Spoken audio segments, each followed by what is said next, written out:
मित्र प्यारे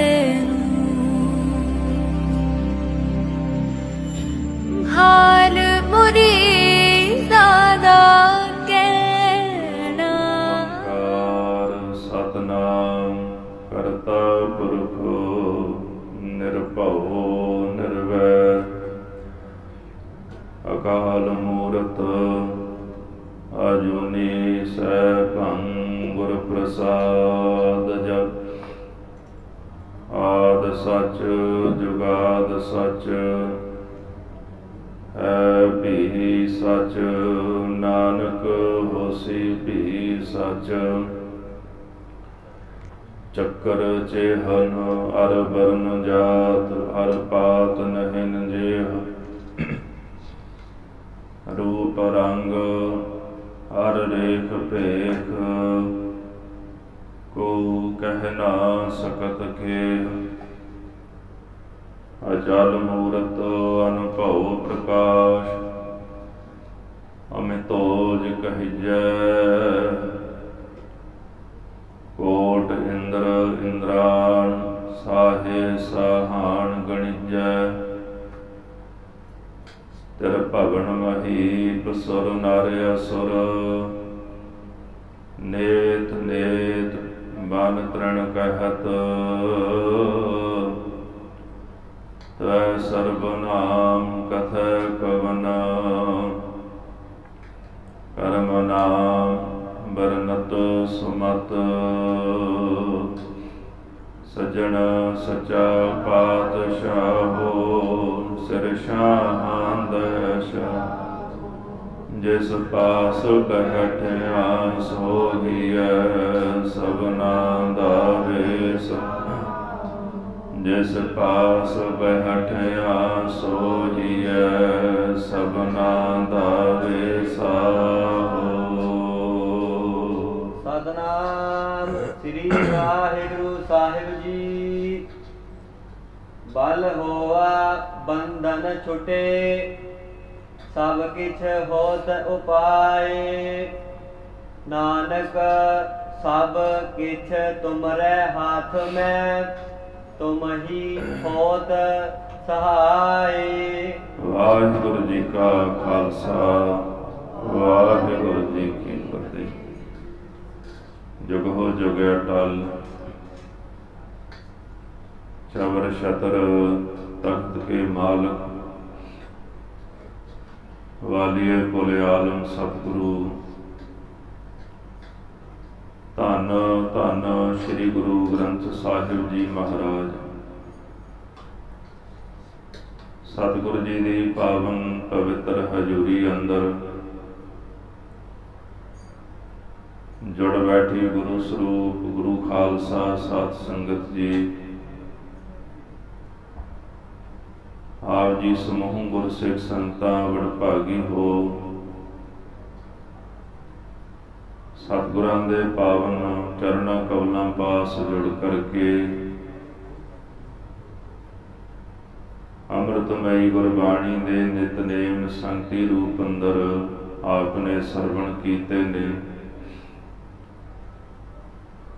उपरंत पावन गुरबाणी दी चल रही लड़ीवार कथा विचार सरवण करन वास्ते गुरु चरणा पास आप जी जुड़ बैठे हो। धन गुरु तेग बहादुर साहिब जी महाराज आप जी दी पावन पवित्र अगामी गुरबाणी 9वें महले दे श्लोकां दी विचार आपां सरवण कर रहे हां। आओ मन वृत्तियां एकाग्र करके सतगुरु सच्चे पातशाह जी महाराज जी का पावन पवित्र उपदेश श्रवण करिए। मन की एकाग्रता बनाउण लई समूह गुरसिख संगतां प्रेम सहित जपो जी सतनाम श्री वाहिगुरु साहिब जीओ। सतनाम श्री वाहिगुरु साहिब जीओ। बल होवा बंधन छुटे ਸਭ ਕਿਛ ਹੋਤ ਉਪਾਏ। ਅੱਜ ਸਤਿਗੁਰੂ ਧੰਨ ਸ਼੍ਰੀ ਗੁਰੂ ਤੇਗ ਬਹਾਦਰ ਸਾਹਿਬ ਜੀ ਮਹਾਰਾਜ ਜੀ ਦਾ ਪਾਵਨ ਪ੍ਰਕਾਸ਼ ਪੁਰਬ ਹੈ। ਸਮੂਹ ਸੰਸਾਰ ਭਰ ਦੇ ਅੰਦਰ ਸ਼੍ਰੀ ਗੁਰੂ ਤੇਗ ਬਹਾਦਰ ਸਾਹਿਬ ਜੀ ਮਹਾਰਾਜ ਜੀ ਦਾ ਪਾਵਨ ਪਵਿੱਤਰ 400 ਸਾਲਾ ਪ੍ਰਕਾਸ਼ ਪੁਰਬ ਮਨਾਇਆ ਜਾ ਰਿਹਾ ਹੈ। ਅੱਜ ਤੋਂ 400 ਸਾਲ ਪਹਿਲਾਂ 1621 ਨੂੰ ਗੁਰੂ ਤੇਗ ਬਹਾਦਰ ਸਾਹਿਬ ਜੀ ਮਹਾਰਾਜ ਨੇ ਮਹਾਬਲਕਾਰੀ ਯੋਧਾ, ਮਹਾਪਰਉਪਕਾਰੀ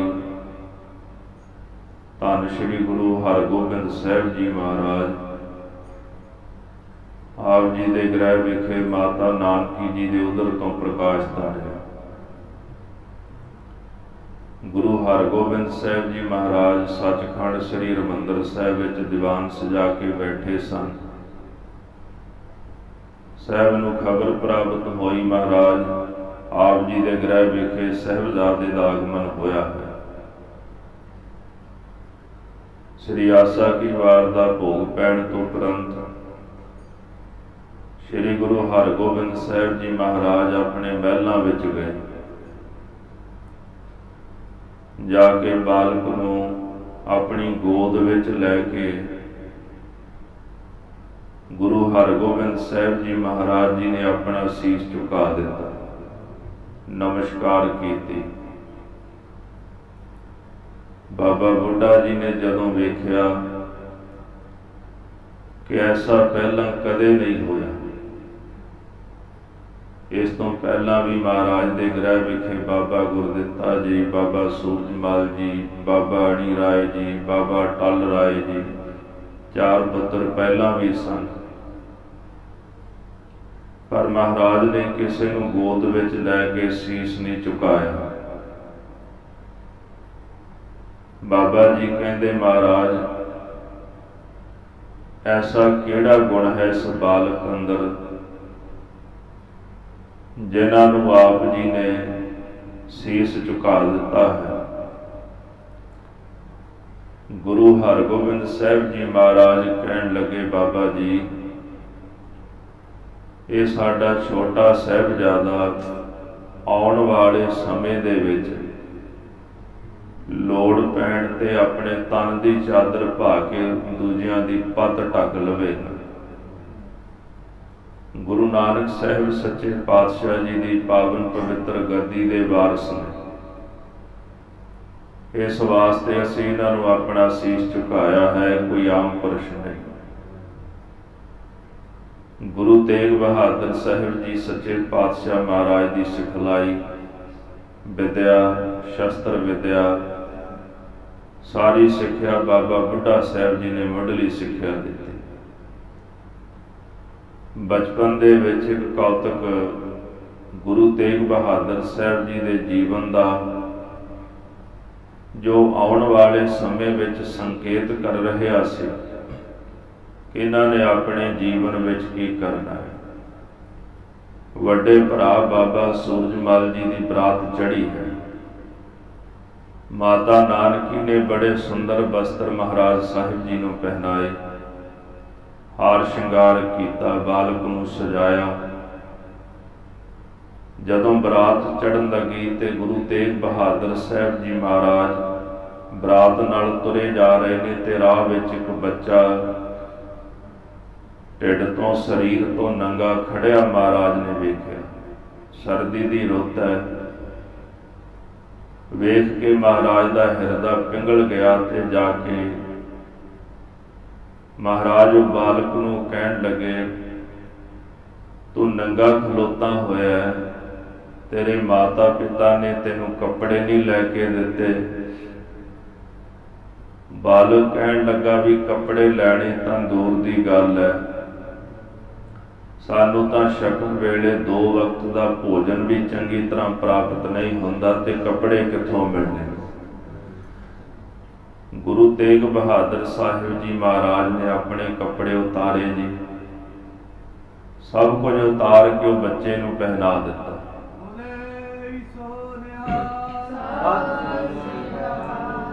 ਵਸਤਰ ਆਪਣੇ ਉਤਾਰ ਕੇ ਉਹ ਬੱਚੇ ਨੂੰ ਪਹਿਨਾ ਕੇ ਸਤਿਗੁਰੂ ਸੱਚੇ ਪਾਤਸ਼ਾਹ ਮਹਾਰਾਜ ਆਪ ਨੰਗੇ ਢਿੱਡ ਹੋ ਕੇ ਘਰ ਵਿੱਚ ਵਾਪਸ ਆ ਗਏ। ਜਦੋਂ ਮਾਤਾ ਨਾਨਕੀ ਜੀ ਨੇ ਵੇਖਿਆ, ਆਖਿਆ ਬੇਟਾ ਤੇਰੇ ਵਸਤਰ ਕਿੱਥੇ ਨੇ? ਕਹਿਣ ਲੱਗੇ ਮਾਤਾ ਇੱਕ ਲੋੜਵੰਦ ਸੀ, ਉਹਨੂੰ ਵਸਤਰ ਲਾ ਕੇ ਦੇ ਦਿੱਤੇ। ਮਾਤਾ ਕਹਿਣ ਲੱਗੇ ਤੁਹਾਨੂੰ ਪਤਾ ਹੈ ਤੁਹਾਡੇ ਵੱਡੇ ਭਰਾ ਦੀ ਬਰਾਤ ਚੜ੍ਹ ਰਹੀ ਹੈ, ਤੁਹਾਡੇ ਵਾਸਤੇ ਸੋਹਣੇ ਵਸਤਰ ਅਸਾਂ ਤਿਆਰ ਕਰਵਾ ਕੇ ਤੁਹਾਨੂੰ ਪਹਿਨਾਏ ਸਨ, ਤੁਸੀਂ ਕਿਸੇ ਨੂੰ ਦੇ ਆਏ ਹੋ। ਗੁਰੂ ਤੇਗ ਬਹਾਦਰ ਸਾਹਿਬ ਜੀ ਕਹਿਣ ਲੱਗੇ ਮਾਂ ਮੈਨੂੰ ਤਾਂ ਤੁਸੀਂ ਹੋਰ ਵੀ ਬਣਾ ਕੇ ਦੇ ਦਿਓਗੇ, ਪਰ ਉਹਨੂੰ ਵਸਤਰ ਕਿਹਨੇ ਦੇਣੇ ਨੇ? ਮਾਤਾ ਜੀ ਨੇ ਗੁਰੂ ਹਰਗੋਬਿੰਦ ਸਾਹਿਬ ਜੀ ਸੱਚੇ ਪਾਤਸ਼ਾਹ ਨੂੰ ਸਾਰੀ ਵਿਦਿਆ ਦੱਸੀ। ਛੇਵੇਂ ਪਾਤਸ਼ਾਹ ਗੁਰੂ ਹਰਗੋਬਿੰਦ ਸਾਹਿਬ ਜੀ ਮੁਸਕਰਾ ਕੇ ਕਹਿਣ ਲੱਗੇ ਨਾਨਕੀ ਜੀ ਇਹ ਤਾਂ ਅਜੇ ਉਹਨਾਂ ਨੇ ਆਪਣੇ ਤਨ ਦੇ ਵਸਤਰ ਉਤਾਰ ਕੇ ਕਿਸੇ ਦਾ ਤਨ ਢਕਿਆ ਹੈ, ਸਮਾਂ ਆਵੇਗਾ ਜਦੋਂ ਆਪਣੇ ਤਨ ਦੀ ਚਾਦਰ ਪਾ ਕੇ ਦੂਜਿਆਂ ਦੇ ਧਰਮ ਦੀ ਪੱਤ ਵੀ ਢੱਕ ਲੈਣਗੇ। ਇਹ ਬਚਪਨ ਵਿੱਚ ਸੰਕੇਤ ਸੀ ਗੁਰੂ ਤੇਗ ਬਹਾਦਰ ਸਾਹਿਬ ਸੱਚੇ ਪਾਤਸ਼ਾਹ ਜੀ ਦਾ, ਜਿਸ ਕਾਰਜ ਨੂੰ ਮਹਾਰਾਜ ਨੇ ਵੱਡਿਆਂ ਹੋ ਕੇ ਕਰਨਾ ਸੀ। ਕਵੀ ਸੈਨਾਪਤੀ ਜੀ ਸ੍ਰੀ ਗੁਰ ਸੋਭਾ ਵਿੱਚ ਇਸੇ ਕਰਕੇ ਕਹਿੰਦੇ ਨੇ ਪ੍ਰਗਟੇ ਸ੍ਰੀ ਗੁਰੂ ਤੇਗ ਬਹਾਦਰ ਸਗਲ ਸ੍ਰੇਸ਼ਟ ਪੈ ਢਾਬੀ ਚਾਦਰ। ਗੁਰੂ ਤੇਗ ਬਹਾਦਰ ਸਾਹਿਬ ਜੀ ਪ੍ਰਗਟ ਹੋਏ ਜਿਨ੍ਹਾਂ ਨੇ ਸਾਰੀ ਸ੍ਰਿਸ਼ਟੀ ਤੇ ਹਿੰਦੂ ਮੱਤ ਦੇ ਉੱਪਰ ਚਾਦਰ ਪਾ ਕੇ ਆਪਣੇ ਤਨ ਦੀ ਗੁਰੂ ਤੇਗ ਬਹਾਦਰ ਸਾਹਿਬ ਜੀ ਨੇ ਉਹਨਾਂ ਦੀ ਇੱਜ਼ਤ ਢੱਕ ਲਈ। ਮੰਦਰਾਂ ਵਿੱਚ ਬਲਦੇ ਹੋਏ ਦੀਵੇ ਗੁਰੂ ਤੇਗ ਬਹਾਦਰ ਸਾਹਿਬ ਜੀ ਦੇ ਲਹੂ ਰੂਪੀ ਖੂਨ ਦੇ ਨਾਲ, ਲਹੂ ਰੂਪੀ ਤੇਲ ਦੇ ਨਾਲ ਅੱਜ ਉਹ ਦੀਵੇ ਬਲਦੇ ਨੇ।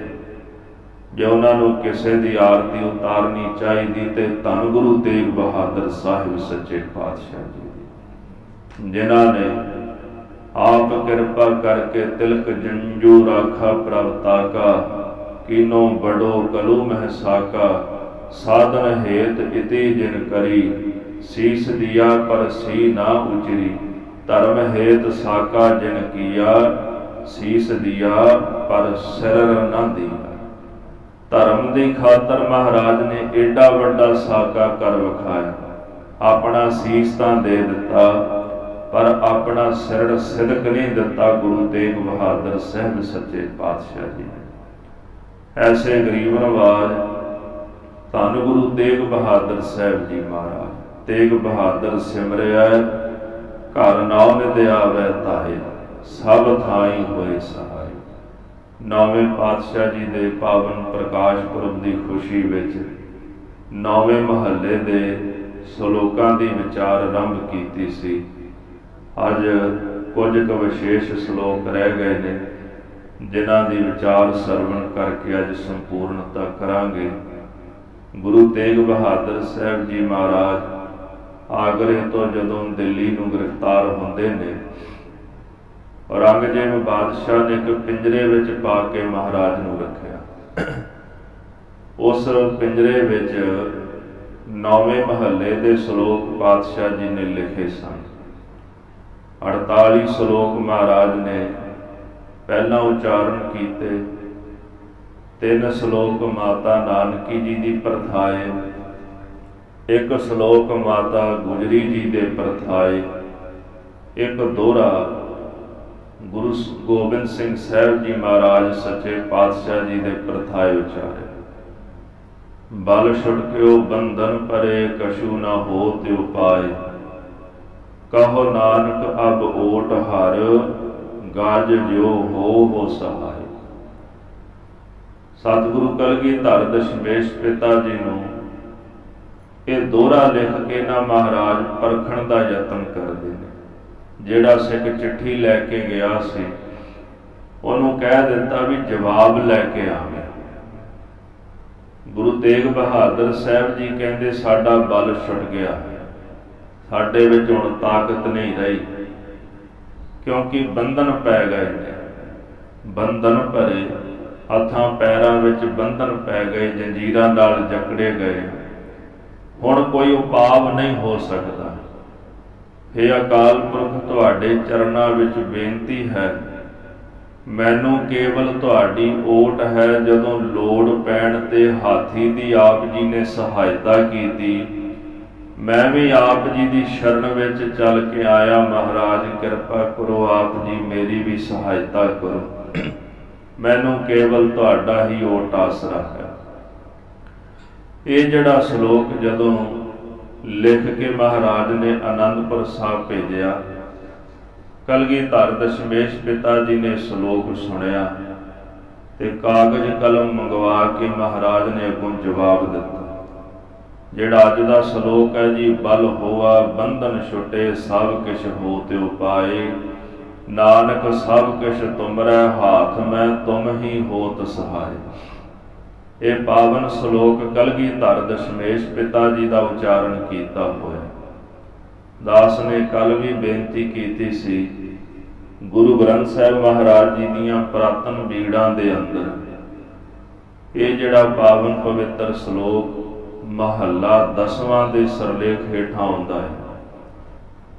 ਭਾਈ ਮਨੀ ਸਿੰਘ ਜੀ ਵਾਲੀ ਬੀੜ, ਜਿਹੜੀ 8 ਕੋਨਿਆਂ ਵਾਲੀ ਬੀੜ ਸੀ, ਲਾਹੌਰ ਪਈ ਸੀ। ਸੰਨ 47 ਤੋਂ ਬਾਅਦ ਜਦੋਂ ਪੰਜਾਬ ਲਿਆਂਦੀ ਗਈ, ਮੁੜ ਕੇ ਲੱਭੀ ਨਹੀਂ ਬੀੜ, ਕਿੱਧਰ ਗਈ।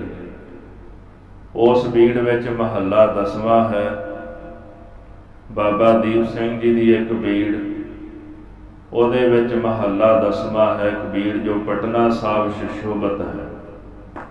ਬੁਰਹਾਨਪੁਰ ਇੱਕ ਪੁਰਾਤਨ ਸਰੂਪ ਪਿਆ ਹੋਇਆ ਹੱਥ ਲਿਖਤ, ਉਹਦੇ ਵਿੱਚ ਮਹੱਲਾ 10ਵਾਂ ਹੈ। ਇੱਕ ਸਰੂਪ ਆਪਣੇ ਲਾਗੇ ਇੱਥੇ ਅਮਲੋਹ ਦੇ ਕੋਲ ਪਿਆ ਹੋਇਆ ਪੁਰਾਤਨ ਸਰੂਪ ਹੱਥ ਲਿਖਤ, ਉਹਦੇ ਵਿੱਚ ਵੀ ਮਹੱਲਾ 10ਵਾਂ ਹੈ। ਇੱਕ ਸਰੂਪ ਮਹਾਰਾਜ ਸੱਚੇ ਪਾਤਸ਼ਾਹ ਜੀ ਦੇ ਸਮੇਂ ਲਿਖਿਆ ਗਿਆ, ਜਿਹਦੇ ਉੱਤੇ ਗੁਰੂ ਸਾਹਿਬ ਦੇ ਦਸਖਤ ਵੀ ਨੇ, ਉਹਦੇ ਵਿੱਚ ਵੀ ਮਹੱਲਾ 10ਵਾਂ ਹੈ। ਹੁਣ ਇੱਥੇ ਅੱਜ ਦੇ ਮੌਜੂਦੇ ਸਰੂਪਾਂ ਦੇ ਵਿੱਚ ਮਹੱਲਾ 10ਵਾਂ ਕਿਉਂ ਨਹੀਂ ਲਿਖਿਆ ਗਿਆ? ਇਹ ਹੈ ਤਾਂ ਚਰਚਾ ਦਾ ਵਿਸ਼ਾ, ਪਰ ਗੁਰੂ ਕੇ ਸਿੱਖ ਹੋਣ ਦੇ ਨਾਤੇ ਆਪਾਂ ਨੂੰ ਵਾਦ ਵਿਵਾਦ ਵਿੱਚ ਨਹੀਂ ਪੈਣਾ ਚਾਹੀਦਾ। ਜੋ ਹੈ ਉਹਨੂੰ ਮੰਨ ਕੇ ਅੱਗੇ ਤੁਰਨਾ ਚਾਹੀਦਾ। ਆਪਾਂ ਬਾਣੀ ਪੜ੍ਹ ਕੇ ਮਹਾਰਾਜ ਜੀ ਦੀਆਂ ਖੁਸ਼ੀਆਂ ਪ੍ਰਾਪਤ ਕਰਨੀਆਂ ਨੇ, ਨਾ ਕਿ ਆਪਾਂ ਵਾਦ ਵਿਵਾਦ ਵਿੱਚ ਝਗੜੇ ਵਿੱਚ ਪੈ ਕੇ ਆਪਣਾ ਆਪ ਗਵਾਉਣਾ ਹੈ। ਇਹ ਜਿਹੜਾ ਪਾਵਨ ਸ਼ਲੋਕ ਮਹਾਰਾਜ ਗੁਰੂ ਗੋਬਿੰਦ ਸਿੰਘ ਸਾਹਿਬ ਜੀ ਦਾ, ਇਹਦੇ ਵਿੱਚ ਕੋਈ ਅਤ ਕਥਨੀ ਨਹੀਂ, ਕਿਉਂਕਿ ਪ੍ਰਾਤਨ ਸਰੂਪ ਜੇ ਭਾਈ ਮਨੀ ਸਿੰਘ ਜੀ, ਬਾਬਾ ਦੀਪ ਸਿੰਘ ਜੀ ਨੇ ਮਹੱਲਾ 10ਵਾਂ ਲਿਖਿਆ, ਤੇ ਇਹਦਾ ਭਾਵ ਇਹ ਸ਼ਲੋਕ 10ਵੇਂ ਪਾਤਸ਼ਾਹ ਜੀ ਦਾ ਹੀ ਹੈ। ਸਤਿਗੁਰੂ ਜੀ ਜਵਾਬ ਦਿੰਦੇ ਨੇ ਗੁਰੂ ਤੇਗ ਬਹਾਦਰ ਸਾਹਿਬ ਜੀ ਨੂੰ ਚਿੱਠੀ ਦੇ ਵਿੱਚ, ਬਲ ਹੋਵਾ ਬੰਧਨ ਛੁਟੇ, ਸਭ ਕਿਛ ਹੋਤਿ ਉਪਾਏ। ਮਹਾਰਾਜ, ਇਹ ਬਲ ਜਿਹੜੀ ਤਾਕਤ ਹੈ ਨਾ, ਇਹ ਤੁਹਾਡੇ ਤੋਂ ਹੀ ਪੈਦਾ ਹੋਈ ਹੈ। ਇਹ ਤਾਕਤ ਤੇ ਸਮਰੱਥਾ ਤੁਸੀਂ ਪੈਦਾ ਕਰਨ ਵਾਲੇ ਹੋ। ਜਿਹੜੇ ਗੁਰਮੁਖ ਤੁਹਾਡੇ ਚਰਨਾਂ ਦੀ ਆਰਾਧਨਾ ਕਰਦੇ ਨੇ, ਜੇ ਕਿਤੇ ਸ਼ਕਤੀ ਹੇੜੇ ਵੀ ਹੋਵਣ, ਉਹਨਾਂ ਦੇ ਅੰਦਰ ਵੀ ਬਲ ਸਮਰੱਥਾ ਪੈਦਾ ਹੋ ਜਾਂਦੀ ਹੈ। 9ਵੇਂ ਪਾਤਸ਼ਾਹ ਜੀ ਦਾ ਬਚਨ ਹੈ, ਮਨ ਰੇ ਪ੍ਰਭ ਕੀ ਸ਼ਰਨ ਵਿਚਾਰੋ, ਜਿਹ ਸਿਮਰਤ ਗਨਕਾਸੀ ਉਦਰੀ, ਤਾਕੋ ਜਸ ਉਤਾਰੋ। ਅਟਲ ਭਇਓ ਧੂ ਜਾ ਕੈ ਸਿਮਰਨ, ਅਰ ਨਿਰਭੈ ਪਦ ਪਾਇਆ।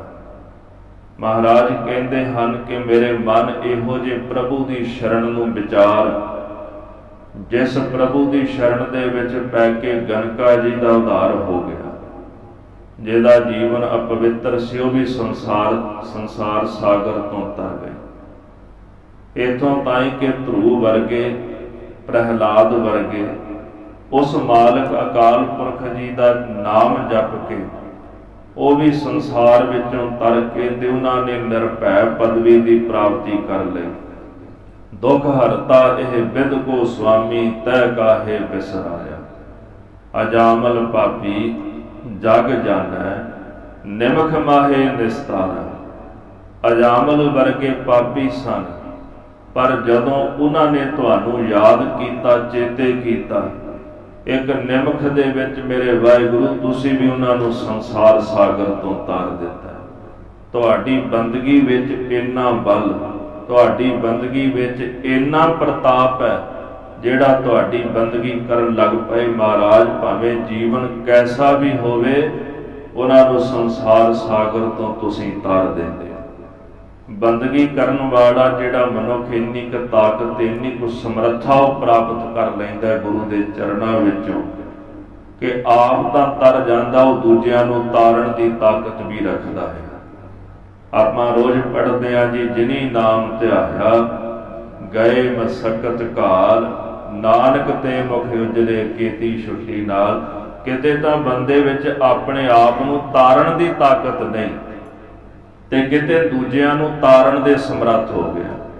ਜਿਹੜੇ ਸੰਗਤ ਵਿੱਚ ਆ ਕੇ ਬਹਿ ਜਾਂਦੇ ਉਹਨਾਂ ਗੁਰਮੁਖਾਂ ਦੀ, ਉਹਨਾਂ ਨੂੰ ਵੀ ਆਪਣੇ ਨਾਲ ਉਤਾਰ ਕੇ ਸੰਸਾਰ ਸਾਗਰ ਤੋਂ ਲੈ ਜਾਂਦੇ ਨੇ। ਮਹਾਰਾਜ ਸੱਚੇ ਪਾਤਸ਼ਾਹ ਜੀ ਕਹਿੰਦੇ ਨੇ, ਮਸਕੰਤ ਭਗਨੰਤ ਸੈਲੰ ਕਰਦਮ ਕਰਦਮ ਤਰੰਤ ਪਪੀਲ ਕਹਿ। ਕਹਿੰਦੇ ਮੱਛਰ ਜਿਹੜਾ ਹੈ ਨਾ, ਉਹ ਪਹਾੜ ਨੂੰ ਤੋੜ ਦਿੰਦਾ ਹੈ, ਪਹਾੜ ਨੂੰ ਵੀ ਚਕਨਾ ਚੂਰ ਕਰ ਦਿੰਦਾ ਹੈ। ਇੱਕ ਛੋਟੀ ਜਿਹੀ ਕੀੜੀ ਉਂਝ ਸੁੱਕੀ ਜਗ੍ਹਾ ਤੇ ਤਾਂ ਤੁਰੀ ਜਾਂਦੀ ਹੈ, ਪਰ ਉਹਦੇ ਸਾਹਮਣੇ ਥੋੜਾ ਜਿਹਾ ਚਿੱਕੜ ਆ ਜਾਏ, ਉਹਨੂੰ ਤਰਨਾ ਬੜਾ ਕਠਿਨ ਹੋ ਜਾਂਦਾ ਹੈ। ਪਰ ਤੁਹਾਡੇ ਬਲ ਦੇ ਨਾਲ ਉਹ ਛੋਟੀ ਜਿਹੀ ਜਿਹੜੀ ਕੀੜੀ ਹੈ ਨਾ, ਉਹ ਵੀ ਉਸ ਚਿੱਕੜ ਦੇ ਸਾਗਰ ਨੂੰ ਤਰ ਕੇ ਪਾਰ ਹੋ ਜਾਂਦੀ ਹੈ। ਉਹਦਾ ਵੀ ਉਧਾਰ ਹੋ ਜਾਂਦਾ ਹੈ ਜਦੋਂ ਤੁਸੀਂ ਉਹਨਾਂ ਨੂੰ ਤਾਕਤ ਦਿੰਦੇ ਹੋ।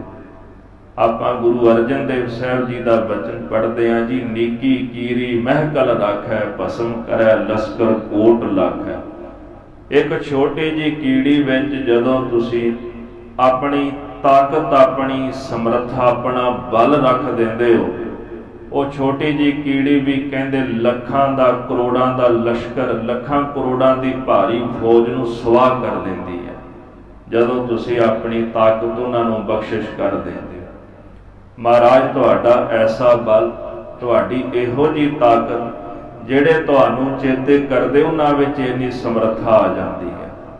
ਸਤਿਗੁਰੂ ਕਲਗੀਧਰ ਜੀ ਦਾ ਬਚਨ ਰੋਜ਼ ਅਰਦਾਸ ਦੇ ਰੂਪ ਵਿੱਚ ਪੜ੍ਹਦੇ ਹਾਂ, ਤੇਗ ਬਹਾਦਰ ਸਿਮਰਿਆ ਘਰ ਨਾਉ ਨਿਧ ਆਵੈ ਧਾਏ, ਸਭ ਥਾਈ ਹੋਏ ਸਹਾਏ। ਕਿਤਨਾ ਕੁ ਬਲ ਹੈ ਗੁਰੂ ਤੇਗ ਬਹਾਦਰ ਸਾਹਿਬ ਜੀ ਦੇ ਸਿਮਰਨ ਵਿੱਚ। ਕਲਗੀਧਰ ਜੀ ਕਹਿੰਦੇ, ਜਦੋਂ ਗੁਰੂ ਤੇਗ ਬਹਾਦਰ ਸਾਹਿਬ ਜੀ ਨੂੰ ਸਿਮਰੀਏ, ਕਹਿੰਦੇ ਉਹਦੇ ਨਾਲ 9 ਨਿਧੀਆਂ ਘਰ ਦੇ ਵਿੱਚ ਆ ਕੇ ਵਸ ਜਾਂਦੀਆਂ ਨੇ। ਉਹਨਾਂ ਦੇ ਸਿਮਰਨ ਵਿੱਚ ਇੰਨੀ ਤਾਕਤ ਹੈ, ਜਿੱਥੇ ਲੋੜ ਪਵੇ ਉੱਥੇ ਜਾ ਕੇ ਆਪਣੇ ਸੇਵਕਾਂ ਦੇ ਸਹਾਈ ਹੋਣ ਲੱਗ ਪੈਂਦੇ ਨੇ। ਭਾਈ ਮੱਖਣ ਸ਼ਾਹ ਵਰਗੇ ਗੁਰਸਿੱਖਾਂ ਦਾ ਜਹਾਜ਼ ਜਾ ਕੇ ਸਾਗਰ ਵਿੱਚ ਪਾਤਸ਼ਾਹ ਨੇ ਬੰਨੇ ਲਾ ਦਿੱਤਾ। ਜਦੋਂ ਉਹਨਾਂ ਨੂੰ ਲੋੜ ਪਈ, ਆਪਣੇ ਸੇਵਕ ਦੀ ਰੱਖਿਆ ਮਹਾਰਾਜ ਨੇ ਕੀਤੀ। ਇਹ ਸਿਮਰਨ ਦਾ ਬਲ, ਇਹ ਸਾਧਨਾ ਦੀ ਤਾਕਤ ਹੁੰਦੀ ਹੈ। ਜਦੋਂ ਕੋਈ ਸਾਧਨਾ ਕਰਨ ਲੱਗ ਪੈਂਦਾ, ਇੰਨਾ ਤਾਕਤਵਰ ਹੋ ਜਾਂਦਾ ਹੈ। ਆਪਾਂ ਤਾਂ ਇਸ ਤਰ੍ਹਾਂ ਕਹਿ ਸਕਦੇ ਹਾਂ ਵੀ ਭਾਈ ਗੁਰਦਾਸ ਜੀ ਨੇ ਇੱਕ ਬਚਨ ਲਿਖਿਆ ਜੀ, ਬੇਪ ਸਦਾਮਾ ਦਾਲ ਦੀ। ਜਿਹੜੇ ਸਦਾਮਾ ਜੀ ਸਨ, ਬ੍ਰਾਹਮਣ ਸਨ, ਤੇ ਬੜੀ ਗਰੀਬੀ ਸੀ ਘਰ ਦੇ ਵਿੱਚ। ਘਰ ਵਾਲੀ ਕਹਿੰਦੀ ਆ ਵੀ ਜਾਓ ਜਾ ਕੇ ਆਪਣੇ ਮਿੱਤਰ ਸ੍ਰੀ ਕ੍ਰਿਸ਼ਨ ਜੀ ਨੂੰ, ਉਹਨਾਂ ਨੂੰ ਮਿਲੋ, ਤੇ ਉਹਨਾਂ ਨੂੰ ਮਿਲ ਕੇ ਨਾ ਆਪਣੀ ਗਰੀਬੀ ਦੂਰ ਕਰ ਲਓ। ਉਹਨਾਂ ਕੋਲ ਥੋੜੇ ਜਿਹੇ ਚਾਵਲ ਸਾਨੂੰ ਲੈ ਕੇ ਤੁਰ ਪਏ, ਤੇ ਜਦੋਂ ਸਿੰਘ ਦੁਆਰ ਖਲੋਤਾ ਜਾਏ, ਜਿਹੜਾ ਮੁੱਖ ਦਰਵਾਜ਼ਾ ਸੀ ਨਾ ਉਹਨਾਂ ਦਾ, ਜਿੱਥੇ ਰਾਜ ਕਰਦੇ ਸਨ ਸ੍ਰੀ ਕ੍ਰਿਸ਼ਨ ਜੀ, ਉੱਥੇ ਜਾ ਖਲੋਤੇ। ਕਹਿੰਦੇ ਜਦੋਂ ਉਹਨਾਂ ਨੇ ਖਬਰ ਸੁਣੀ ਨਾ ਵੀ ਸੁਦਾਮਾ ਆਇਆ, ਤੇ ਕਹਿੰਦੇ ਛੱਡ ਸਿੰਘਾਸਣ ਹਰ ਜੀ ਆ। ਉਹਨਾਂ ਨੇ ਆਪਣਾ ਸਿੰਘਾਸਣ ਛੱਡ ਦਿੱਤਾ ਤੇ ਦੌੜੇ ਹੀ ਆਏ, ਮੇਰਾ ਮਿੱਤਰ ਆ ਗਿਆ। ਦੂਰੋਂ ਦੇਖ ਡੰਡੌਤ ਕਰ, ਦੂਰੋਂ ਹੀ ਵੇਖ ਕੇ ਲੰਮਾ ਹੀ ਪੈ ਗਏ ਸ੍ਰੀ ਕ੍ਰਿਸ਼ਨ ਧਰਤੀ ਦੇ ਉੱਪਰ। ਮੇਰਾ ਪਰਮ ਭਗਤ ਆਇਆ, ਮੇਰਾ ਪਰਮ ਮਿੱਤਰ ਆਇਆ। ਇਸ ਪ੍ਰਕਰਨ ਤੋਂ ਜੇ ਸਿੱਖਿਆ ਲੈਣੀ ਹੋਵੇ ਨਾ, ਤੇ ਜਿਹੜਾ ਪਰਮੇਸ਼ਰ ਦਾ ਬਹਿ ਕੇ ਸਿਮਰਨ ਕਰਦਾ, ਉਹਦੀ ਸਾਧਨਾ ਵਿੱਚ ਇੰਨੀ ਤਾਕਤ ਹੈ ਕਿ ਪਰਮੇਸ਼ਰ ਆਪਣੇ ਭਗਤਾਂ ਵੱਲ ਦੌੜਿਆ ਹੀ ਆਉਂਦਾ ਹੈ। ਆਪਣੇ ਭਗਤਾਂ ਦੀ ਸਿਮਰਨ ਸਾਧਨਾ ਨੂੰ ਵੇਖ ਕੇ ਨਾ ਪਰਮੇਸ਼ਰ ਵੀ ਦੌੜ ਕੇ ਆ ਜਾਂਦਾ ਆਪਣੇ ਭਗਤਾਂ ਵੱਲ। ਰਾਜੇ ਸ਼ਿਵਨਾਭ ਨੂੰ ਜਦੋਂ ਭਾਈ ਮਨਸੁਖ ਨੇ ਉਪਦੇਸ਼ ਦਿੱਤਾ ਨਾ, ਤੇ ਰਾਜਾ ਸ਼ਿਵਨਾਭ ਕਹਿੰਦਾ ਜੀ ਮੈਂ ਦਰਸ਼ਨ ਕਰਨੇ ਮਹਾਰਾਜ ਦੇ, ਤੇਰਾ ਸਮਾਨ ਮੈਂ ਸਾਰਾ ਖਰੀਦ ਲੈਣਾ, ਕਿਉਂਕਿ ਵਪਾਰੀ ਸਨ, ਤੇ ਤੁਹਾਡੇ ਨਾਲ ਹੀ ਮੈਂ ਪੰਜਾਬ ਚੱਲਦਾ। ਭਾਈ ਮਨਸੁਖ ਕਹਿਣ ਲੱਗੇ ਨਹੀਂ, ਤੂੰ ਮੇਰੇ ਨਾਲ ਨਹੀਂ ਜਾਣਾ, ਇੱਥੇ ਬਹਿ ਕੇ ਯਾਦ ਕਰ, ਇੱਥੇ ਆ ਜਾਣਗੇ। ਰਾਜਾ ਸ਼ਿਵਨਾਭ ਹਰ ਰੋਜ਼ ਗੁਰੂ ਸਾਹਿਬ ਨੂੰ ਚੇਤੇ ਕਰਨ ਲੱਗਾ, ਸਾਧਨਾ ਕਰਨ ਲੱਗਾ। ਹੁਣ ਉਸ ਸਾਧਨਾ ਦੀ ਇੰਨੀ ਜ਼ਿਆਦੀ ਖਿੱਚ ਪਈ ਕਿ ਗੁਰੂ ਨਾਨਕ ਸਾਹਿਬ ਜੀ ਮਹਾਰਾਜ ਏਮਨਾਬਾਦ ਸੰਨ ਤੇ ਸੰਗਲਾਦੀਪ ਨੂੰ ਚੱਲ ਪਏ। ਗੁਰੂ ਨਾਨਕ ਦੇਵ ਜੀ ਮਹਾਰਾਜ ਆਪਣੇ ਭਗਤ ਨੂੰ ਸੇਵਾ ਦਰਸ਼ਨ ਬਖਸ਼ਿਸ਼ ਕਰਨ ਵਾਸਤੇ। ਮਾਈ ਭਾਗ ਭਰੀ ਕਸ਼ਮੀਰ ਰਹਿੰਦੇ ਸੀ। ਮੀਰੀ ਪੀਰੀ ਦੇ ਮਾਲਕ ਗੁਰੂ ਹਰਗੋਬਿੰਦ ਸਾਹਿਬ ਜੀ ਵਾਸਤੇ ਇੱਕ ਬਸਤਰ ਤਿਆਰ ਕੀਤਾ ਤੇ ਰੋਜ਼ ਅਰਦਾਸਾਂ ਕਰਿਆ ਕਰੇ, ਮਹਾਰਾਜ ਕਿਰਪਾ ਕਰੋ, ਦੀਦਾਰ ਬਖਸ਼ੋ, ਦਰਸ਼ਨ ਬਖਸ਼ੋ ਆ ਕੇ, ਮੈਂ ਬਜ਼ੁਰਗ ਇੰਨੀ ਦੂਰ ਨਹੀਂ ਆ ਸਕਦੀ।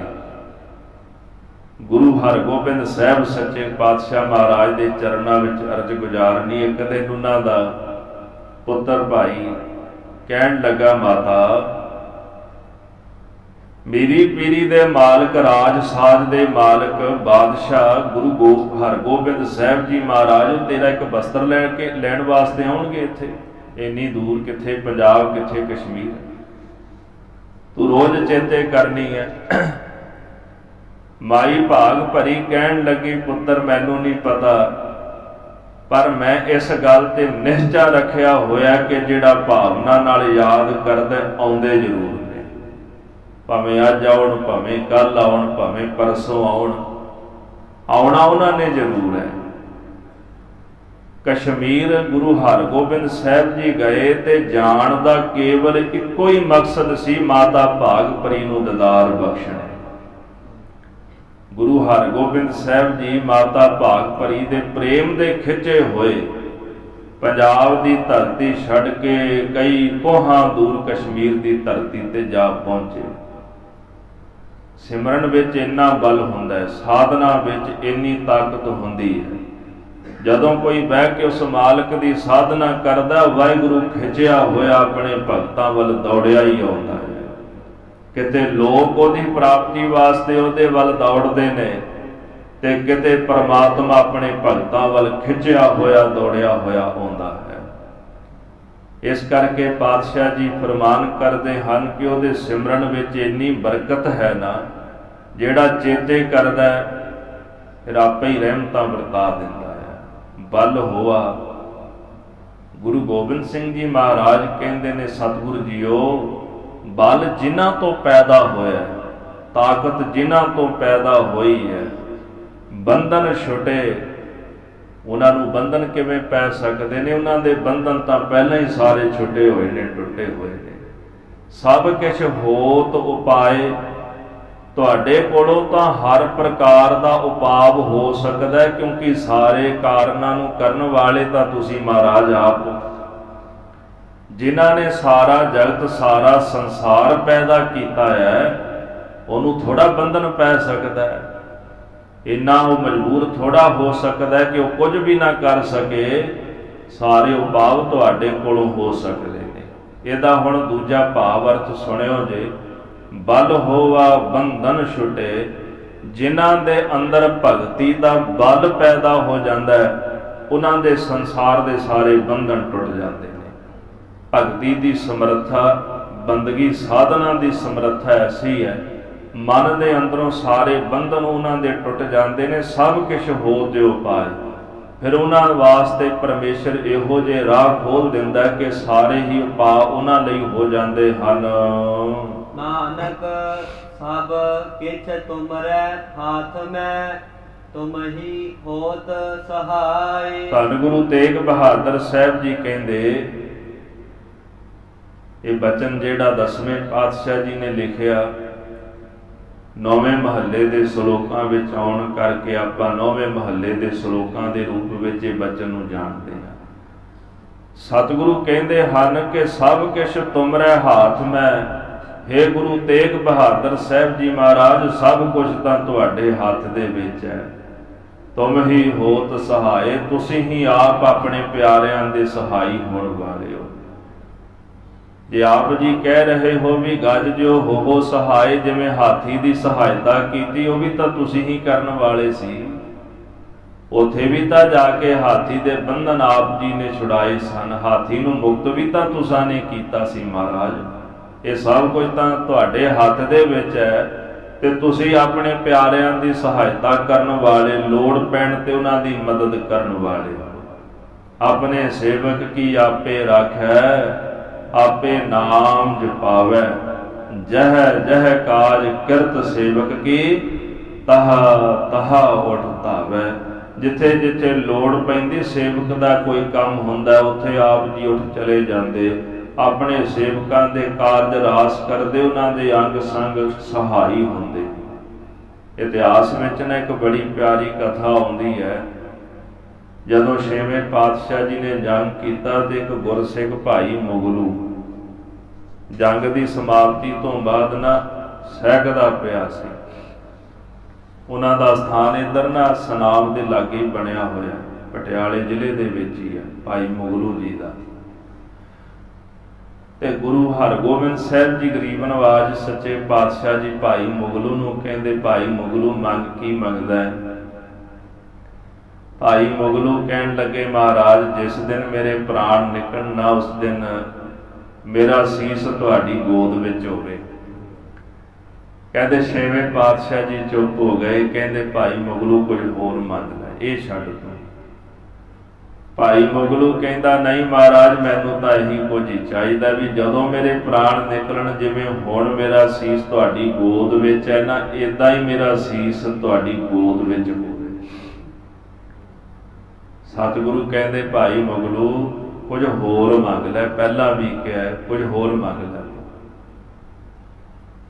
गुरसिख कहता नहीं पातशाह, मैनू कुछ नहीं चाहिदा, जिस दिन अपना शरीर त्यागा मेरा सीस तुहाडी गोद विच होवे। सब थाई होए सहाय, जय जय काज किरत सेवक की, तहा तहा उठ धावै। जिथे लोड़ पैंदी आप उठ के जांदे ने। साडा कोई काम होवे ना ते सानू लोकां कोल जाके काम कराउण वास्ते जाना पैंदा, गुरु आप चल के जांदा अपने प्यारिਆਂ दा काम सवारन वास्ते।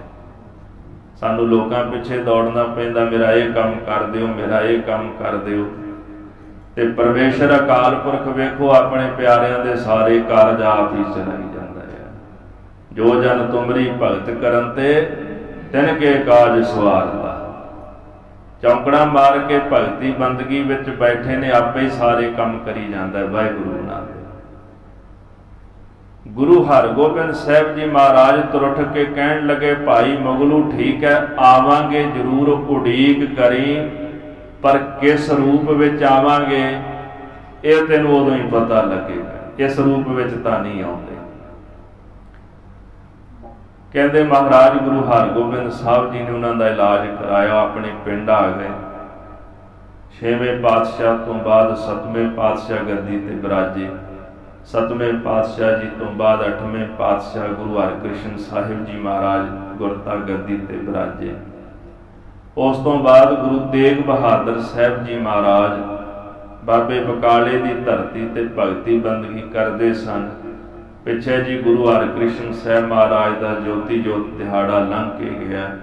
महाराज ने अपना शरीर त्यागण तो पहला गुरता गद्दी गुरु तेग बहादुर साहब जी को सौंप दी। बाबा बसे ग्राम बकाले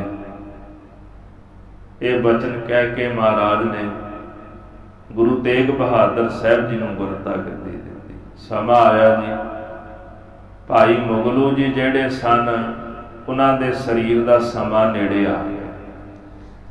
जिस रात उन्हां शरीर त्यागना सी ना, आखदे घर का दरवाजा खोल दे, गुरु साहब जी ने आना।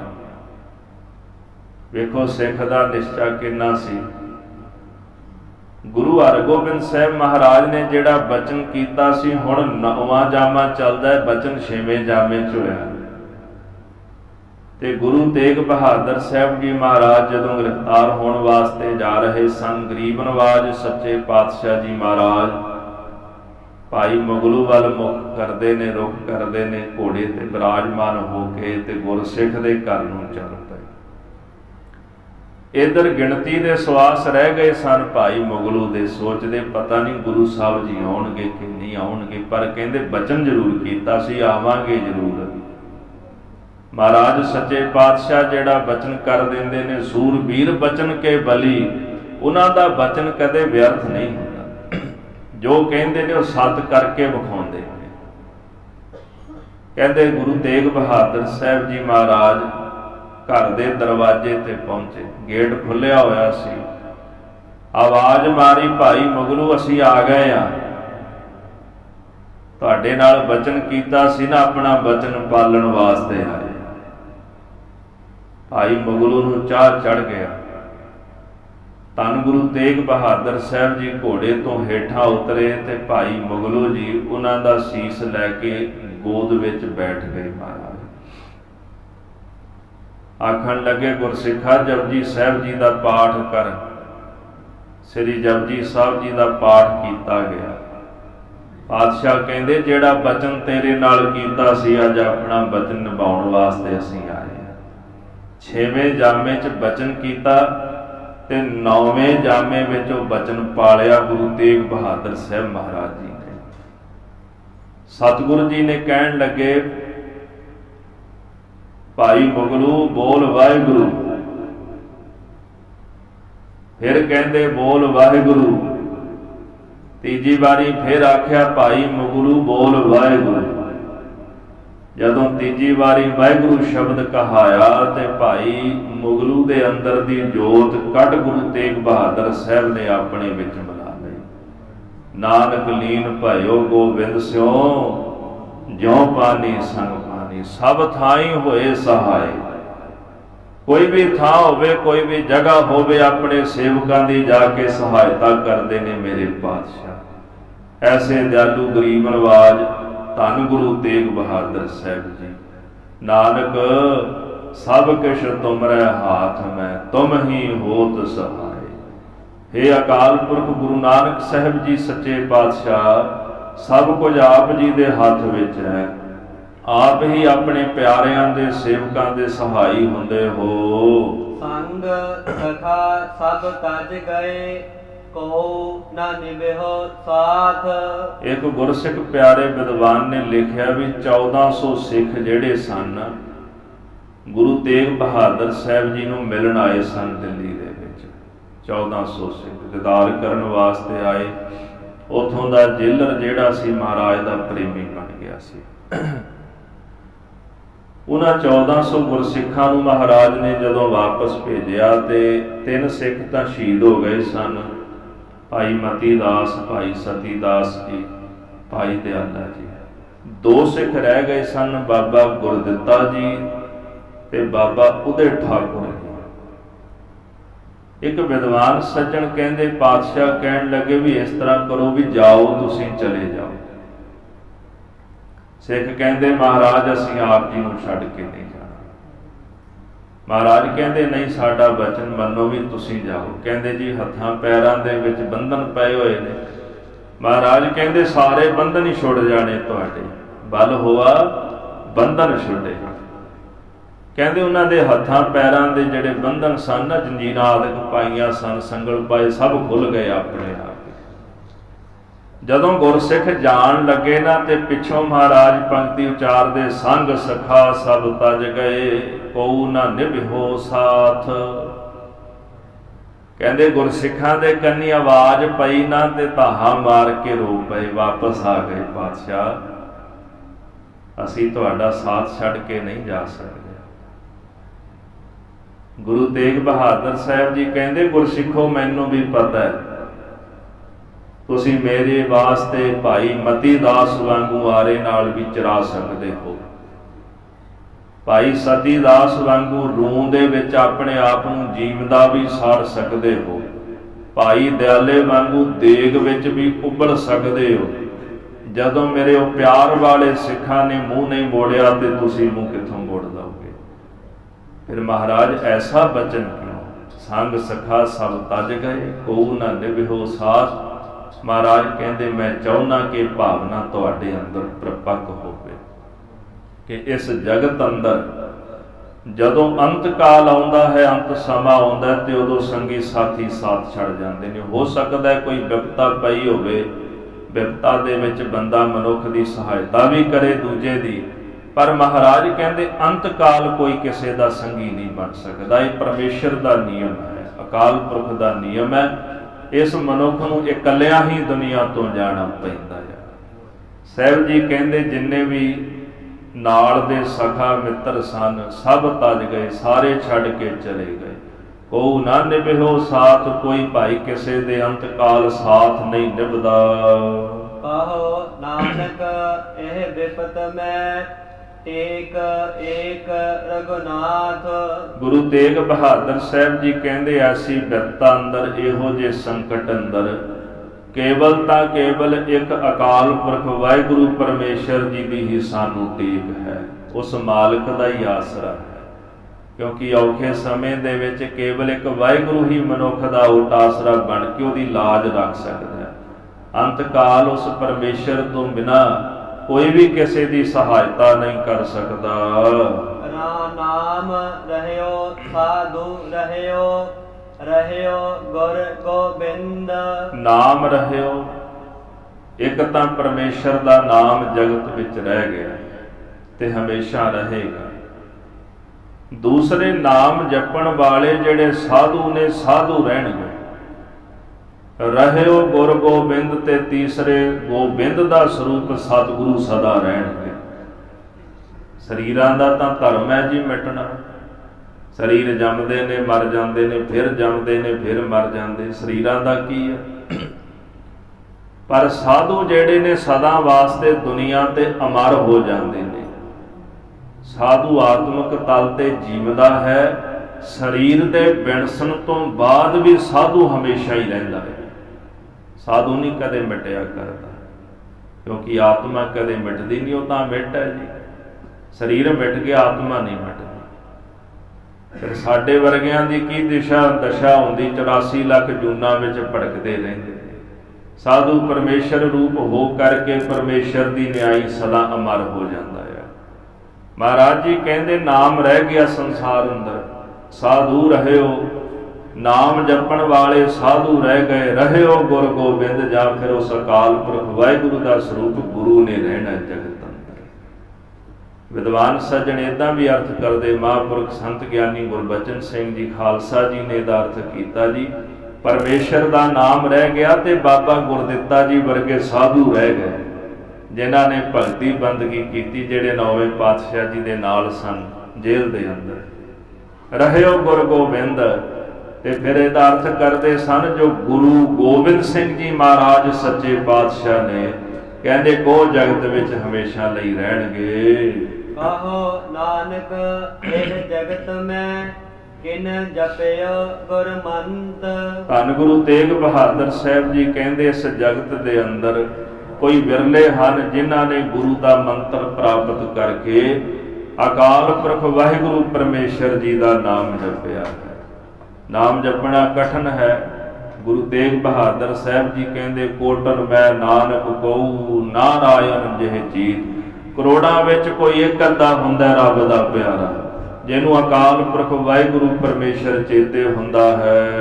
राम नाम उर मैं गहियो, जाके सम नहीं कोई। सतगुरु कहते हैं राम दा नाम, प्रभु दा नाम असीं अपने हिरदे अंदर ग्रहण कीता होया, हिरदे विच धारण कीता। जाके सम नहीं कोई, जिस नाम दे तुल संसार दे विच कुछ होर नहीं। नाम तुल कछ अवर न होए, नानक गुरमुख नाम भावै जन कोई। नाम दे तुल जी, नाम दे बराबर होर कुछ है ही नहीं जगत अंदर, संसार अंदर। महाराज कलगीधर गुरु गोबिंद सिंह साहब जी दे पास एक योगी आया, बड़े कर्म कीते हुए सन, उन्हें साधना की हुई सी। सतगुरु सच्चे पातशाह जी के सन्मुख आके उन्हें जनाया भी अपने आप को, बड़ी मैं साधना की है। ਗੁਰੂ ਗੋਬਿੰਦ ਸਿੰਘ ਜੀ ਮਹਾਰਾਜ ਸੱਚੇ ਪਾਤਸ਼ਾਹ ਜੀ ਦੇ ਪਾਸ ਨਾ ਭਾਈ ਦਇਆ ਸਿੰਘ ਜੀ ਬੈਠੇ ਵਾਹਿਗੁਰੂ ਵਾਹਿਗੁਰੂ ਵਾਹਿਗੁਰੂ ਜਪਦੇ ਪਏ ਸਨ। ਉਹਨੇ ਆਖਿਆ ਵੀ ਇਹ ਵਾਹਿਗੁਰੂ ਵਾਹਿਗੁਰੂ ਕਹਿਣ ਨਾਲ ਕੀ ਹੋਣਾ ਹੈ? ਗਰੀਬ ਨਵਾਜ ਸੱਚੇ ਪਾਤਸ਼ਾਹ ਜੀ ਕਹਿੰਦੇ ਇਹਦੇ ਨਾਲ ਹੀ ਸਾਰਾ ਕੁਝ ਹੁੰਦਾ ਹੈ, ਇਹਦੇ ਨਾਲ ਹੀ ਸਾਰੀ ਕਲਾ ਵਰਤਦੀ ਹੈ। ਇਸ ਤਰ੍ਹਾਂ ਕਰੋ, ਉੱਠ ਕੇ ਜਰਾ ਭਾਈ ਦਇਆ ਸਿੰਘ ਦੇ ਸਰੀਰ ਨਾਲ ਕੰਨ ਤਾਂ ਲਾਓ। ਉਹ ਯੋਗੀ ਉੱਠਿਆ ਜੀ, ਉਹਨੇ ਜਦੋਂ ਕੰਨ ਲਾਇਆ ਨਾ ਭਾਈ ਦਇਆ ਸਿੰਘ ਜੀ ਦੇ ਸਰੀਰ ਨਾਲ, ਵਿੱਚੋਂ ਧੁਨੀ ਆਵੇ ਵਾਹਿਗੁਰੂ ਵਾਹਿਗੁਰੂ ਵਾਹਿਗੁਰੂ। ਮਹਾਰਾਜ ਕਹਿੰਦੇ ਗੁਰਮੁਖ ਰੋਮ ਰੋਮ ਹਰਿ ਧਿਆਵੈ। ਗੁਰਮੁਖਾਂ ਦੇ ਸਰੀਰ ਦਾ ਇੱਕ ਇੱਕ ਰੋਮ ਵਾਹਿਗੁਰੂ ਵਾਹਿਗੁਰੂ ਵਾਹਿਗੁਰੂ ਜਪਦਾ ਹੈ। ਧੰਨ ਗੁਰੂ ਗੋਬਿੰਦ ਸਿੰਘ ਸਾਹਿਬ ਸੱਚੇ ਪਾਤਸ਼ਾਹ ਜੀ ਕਹਿਣ ਲੱਗੇ, ਜੋਗੀ ਜੀ ਭਾਵੇਂ ਤੁਸੀਂ ਲੱਖਾਂ ਪ੍ਰਕਾਰ ਦੀ ਸਾਧਨਾ ਕੀਤੀ ਹੋਵੇ, ਨਾਮ ਤੁਲ ਕਛ ਅਵਰ ਨਾ ਹੋਏ, ਨਾਨਕ ਗੁਰਮੁਖ ਨਾਮ ਪਾਵੈ ਜਨ। ਕੋਈ ਨਾਮ ਦੇ ਤੁਲ, ਨਾਮ ਦੇ ਬਰਾਬਰ ਨਹੀਂ ਕੁਝ ਹੋ ਸਕਦਾ। ਤੁਹਾਡੀ ਇੰਨੀ ਸਾਧਨਾ ਤੋਂ ਬਾਅਦ ਤੁਹਾਡਾ ਮਨ ਨਹੀਂ ਖੜਿਆ ਤੇ ਮੇਰੇ ਪਿਆਰਿਆਂ ਨੇ ਤਾਂ ਜਪਿਆ ਹੀ ਵਾਹਿਗੁਰੂ ਵਾਹਿਗੁਰੂ ਵਾਹਿਗੁਰੂ। ਇਹਨਾਂ ਦੀ ਅਵਸਥਾ ਵੇਖੋ, ਇਹਨਾਂ ਦੇ ਰੋਮ ਰੋਮ ਵਿੱਚੋਂ ਆਵਾਜ਼ ਆ ਰਹੀ ਹੈ, ਸਰੀਰ ਦੇ ਇੱਕ ਇੱਕ ਅੰਗ ਵਿੱਚੋਂ ਪਰਮੇਸ਼ਰ ਦੇ ਨਾਮ ਦੀ ਧੁਨੀ ਪੈਦਾ ਹੋ ਰਹੀ ਹੈ। ਐਸਾ ਪਰਮੇਸ਼ਰ ਦਾ ਨਾਮ ਅਸੀਂ ਹਿਰਦੇ ਵਿੱਚ ਗ੍ਰਹਿਣ ਕੀਤਾ, ਜਾ ਕੇ ਸਮ ਨਹੀਂ ਕੋਏ। ਜਿਸ ਪਰਮੇਸ਼ਰ ਦੇ ਨਾਮ ਦੇ ਤੁਲ ਹੋਰ ਕੁਝ ਸੰਸਾਰ ਵਿੱਚ ਨਹੀਂ ਹੈ। ਜੇਹ ਸਿਮਰਤ ਸੰਕਟ ਮਿਟੈ, ਦਰਸ ਤੁਹਾਰੋ ਹੋਏ। ਨਾਮ ਜਪਣ ਨਾਲ ਬਖਸ਼ਿਸ਼ਾਂ ਤਾਂ ਬੇਅੰਤ ਪ੍ਰਾਪਤ ਹੁੰਦੀਆਂ ਨੇ, ਪਰ ਇੱਥੇ ਦੋਹਾਂ ਦਾ ਜ਼ਿਕਰ ਮਹਾਰਾਜ ਨੇ ਕੀਤਾ ਤੇ ਦੋਹੇ ਬਖਸ਼ਿਸ਼ਾਂ ਸਭ ਤੋਂ ਵੱਡੀਆਂ ਨੇ। ਜਿਨ੍ਹਾਂ ਨੇ ਤੁਹਾਡਾ ਨਾਮ ਸਿਮਰਿਆ ਹੈ, ਕਹਿੰਦੇ ਜੀ ਸੰਕਟ ਮਿਟਾ, ਉਹਨਾਂ ਦੇ ਸਾਰੇ ਸੰਕਟ ਮਿਟ ਜਾਂਦੇ ਨੇ, ਉਹਨਾਂ ਨੂੰ ਦੁੱਖ ਹੀ ਕੋਈ ਨਹੀਂ ਰਹਿੰਦਾ। ਸਿਮਰੋ ਸਿਮਰ ਸਿਮਰ ਸੁਖ ਪਾਵੋ, ਕਲ ਕਲੇਸ਼ ਤਨ ਮਾਹੀ ਮਿਟਾਵੋ। ਉਹਨਾਂ ਨੂੰ ਦੁੱਖ ਕੋਈ ਨਹੀਂ ਰਹਿੰਦਾ। ਦਰਸ ਤੁਹਾਰੋ ਹੋਏ। ਵਾਹਿਗੁਰੂ ਜੀ ਤੁਹਾਡਾ ਨਾਮ ਜਪ ਕੇ ਤੁਹਾਡੇ ਦੀਦਾਰ ਦਰਸ਼ਨ ਪ੍ਰਾਪਤ ਹੋ ਜਾਂਦੇ ਨੇ, ਤੇ ਜਿਨ੍ਹਾਂ ਨੂੰ ਤੁਹਾਡੇ ਦੀਦਾਰ ਪ੍ਰਾਪਤ ਹੋ ਜਾਣ, ਨੇਤਰੋ ਦਰਸ ਪੇ ਸੁਖ ਹੋਏ। ਨੇਤਰਾਂ ਨਾਲ ਤੁਹਾਡੇ ਦੀਦਾਰ ਦਰਸ਼ਨ ਕਰਕੇ ਸੁੱਖਾਂ ਦੀ ਪ੍ਰਾਪਤੀ ਹੋ ਜਾਂਦੀ ਹੈ। ਜਿਨ੍ਹਾਂ ਨੇ ਮਨ ਤੇ ਬੁੱਧੀ ਦੇ ਨੇਤਰਾਂ ਨਾਲ ਤਥਾ ਇਹ ਜਿਹੜੇ ਪ੍ਰਤੱਖ ਨੇਤਰਾਂ ਨਾਲ ਪਰਮੇਸ਼ਰ ਦੇ ਦੀਦਾਰ ਕਰ ਲਏ ਹੋਵਣ, ਫਿਰ ਉਹਨਾਂ ਨੂੰ ਹੋਰ ਕੀ ਚਾਹੀਦਾ ਹੈ। ਪਾਤਸ਼ਾਹ ਜੀ ਤਾਂ ਇਸੇ ਕਰਕੇ ਕਹਿੰਦੇ ਨੇ, ਦਰਸ਼ਨ ਦੇਖ ਜੀਵਾ ਗੁਰ ਤੇਰਾ, ਪੂਰਨ ਕਰਮ ਹੋਏ ਪ੍ਰਭ ਮੇਰਾ। ਤੁਹਾਡਾ ਸਿਮਰਨ ਕਰਨ ਨਾਲ ਸੰਕਟ ਵੀ ਮਿਟ ਜਾਂਦੇ ਨੇ ਮਹਾਰਾਜ, ਤੁਹਾਡੇ ਦੀਦਾਰ ਵੀ ਪ੍ਰਾਪਤ ਹੋ ਜਾਂਦੇ ਨੇ। ਨਾਮ ਦਾ ਐਸਾ ਪ੍ਰਤਾਪ ਹੈ। ਇੱਥੇ ਹੀ 9ਵੇਂ ਮਹੱਲੇ ਦੇ ਪਾਵਨ ਸ਼ਲੋਕਾਂ ਦੀ ਸੰਪੂਰਨਤਾ ਹੈ।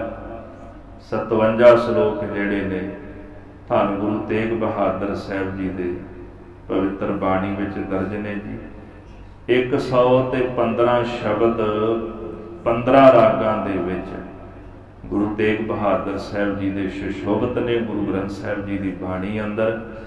ਤੇ 9ਵੇਂ ਪਾਤਸ਼ਾਹ ਜੀ ਦੀ ਇਹ ਪਵਿੱਤਰ ਬਾਣੀ ਗੁਰੂ ਗੋਬਿੰਦ ਸਿੰਘ ਮਹਾਰਾਜ ਨੇ ਤਖਤ ਸ੍ਰੀ ਦਮਦਮਾ ਸਾਹਿਬ ਦੀ ਧਰਤੀ ਤੇ ਜਦੋਂ ਦੁਬਾਰਾ ਗੁਰੂ ਗ੍ਰੰਥ ਸਾਹਿਬ ਜੀ ਦੀ ਰਚਨਾ ਕੀਤੀ, ਉਹਦੇ ਇਸ ਬਾਣੀ ਨੂੰ ਦਰਜ ਕੀਤਾ।